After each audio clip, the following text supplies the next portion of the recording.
നമസ്കാരം. സ്വർണ്ണ വിലക്കയറ്റം ഇപ്പോൾ വലിയ ചർച്ചാ വിഷയമായിരിക്കുകയാണല്ലോ.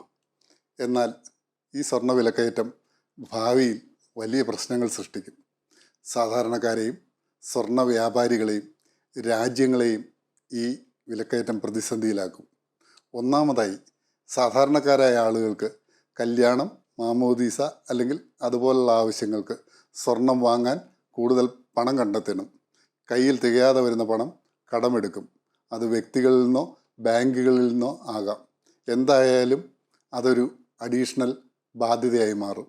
രണ്ടാമത്, സ്വർണത്തിനുണ്ടായ ഈ വിലക്കയറ്റം ഏറ്റവും കൂടുതൽ ഗുണം ചെയ്യുന്നത് ബാങ്ക് ഇതര ധനകാര്യ സ്ഥാപനങ്ങൾക്കും സഹകരണ ബാങ്കുകൾക്കും ഷെഡ്യൂൾഡ് ബാങ്കുകൾക്കുമാണ്.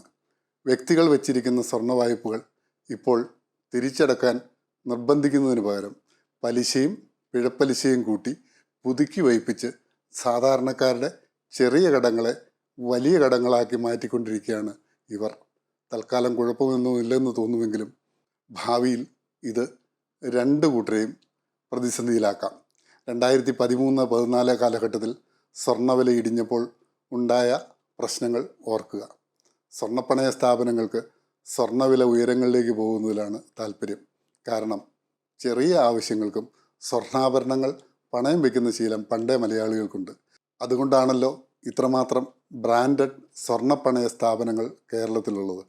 ആഭരണത്തോടുള്ള സെൻറ്റിമെൻറ്റ്സ് മൂലം പലിശ എത്ര കൂടിയാലും 90% സ്വർണ്ണപ്പണയങ്ങളും തിരിച്ചെടുക്കുമെന്ന് അവർക്കറിയാം. ബിസിനസ്സിൽ വോളിയമാണല്ലോ മുഖ്യം. ഈ സ്വർണ്ണ വിലക്കയറ്റം ഇവരുടെ സ്വർണ്ണപ്പണയ വോളിയം 10 മടങ്ങ് വർദ്ധിപ്പിക്കുമെന്ന് ഉറപ്പ്. അതിന് തക്ക പരസ്യങ്ങളും അണിയറയിൽ തയ്യാറായി വരുന്നുണ്ട്.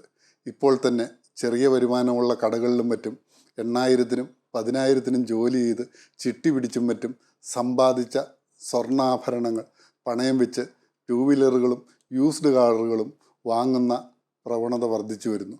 സാധാരണക്കാരെ സംബന്ധിച്ചിടത്തോളം ഭാവിയിൽ ചിലവും കടവും വർദ്ധിപ്പിക്കാൻ ഉതകുന്ന പ്രവൃത്തികൾ ആണിതെല്ലാം.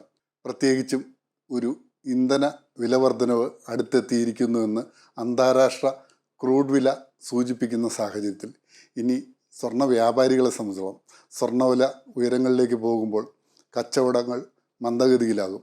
എന്നാൽ മൂലധനം കൂടുതൽ മുടക്കേണ്ട അവസ്ഥയിൽ ചെറുകിട സ്വർണ്ണ വ്യാപാരികൾ വലിയ വിഷമത്തിലാകും.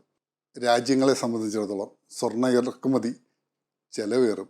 കൂടുതൽ വിദേശ നാണയം കണ്ടെത്തേണ്ടി വരും, അതും ഡോളറിൽ. അതിപ്പോൾ തന്നെ ദുർബലമായിക്കൊണ്ടിരിക്കുന്ന രൂപയിൽ കൂടുതൽ ദുർബലമാക്കും.